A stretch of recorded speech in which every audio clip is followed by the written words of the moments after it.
ज्या pre primary शाळा आहेत त्या शासनाच्या अखत्यारी देत नाही, त्याला शासनाची मान्यता नसते. अशा घटना आता वारंवार होतात. या संदर्भात शासन म्हणून आता आपण इथून पुढे काय भूमिका घेणार आहे? कठोर शिक्षा अशा आरोपींवर.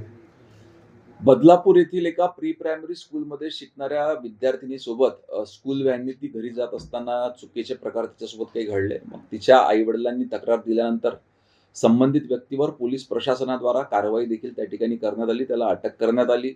त्या व्हॅनचा परवाना रद्द करण्यात आला. व्हॅनवर फाईन देखील त्या ठिकाणी ठोठावण्यात आलेला आहे.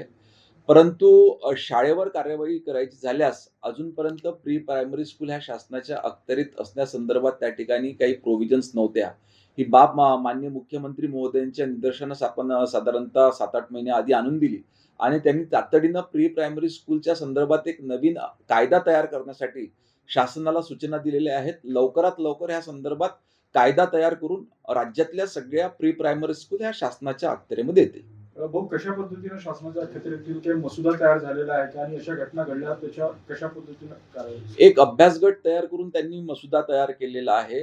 शाळेची नियमावली कशी असावी, त्या ठिकाणी काय सुविधा असावी आणि त्यातलं देखरेख आणि त्याच पद्धतीनं त्या ठिकाणी मॅनपॉवर कशा पद्धतीनं कार्यरत असावं, अशा काही गाईडलाईन्स त्या ठिकाणी देण्यात आलेल्या आहे. लवकरच हा कायद्याचं प्रारूप पूर्ण तयार झाल्यानंतर याला विधिमंडळाची मान्यता घेण्यात येईल. भाऊ, अनेक वेळा पाहतो की अशा घटना या स्कूल बसमध्ये होतात. कायदे कडक आहे, गेल्या वेळी कारवाई देखील केली होती, मात्र त्यावेळी कारवाई होत्यानंतर मग ढील देत होता. आता या सगळ्या बाबतीत आपण गांभीर्याने हे सगळं गृह राज्यमंत्री म्हणून प्रकरण घेणार आहोत. नाही, निश्चितच याच्यासोबत परिवहन विभागासोबत देखील आपण बैठक घेणार आहे. शालेय शिक्षण विभाग, परिवहन विभाग आणि गृह विभागाची एकत्रित बैठक लावून याची कार्यप्रणाली अधिक मजबूत कशी करता येईल याचा प्रयत्न करण्यात येईल.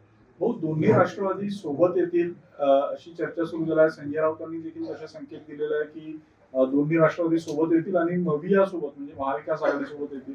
अजितदादा तुमच्या सोबत आहे, कशा अर्थाने तुम्ही या सगळ्या वक्तव्याकडे पाहता? नाही, महायुतीमध्ये सन्माननीय अजितदादा पवार आमच्या सोबत आहेत, शिंदे सेना आमच्या सोबत आहेत आणि भारतीय जनता पार्टी हा एक मोठा पक्ष म्हणून त्या ठिकाणी काम करतो आहे.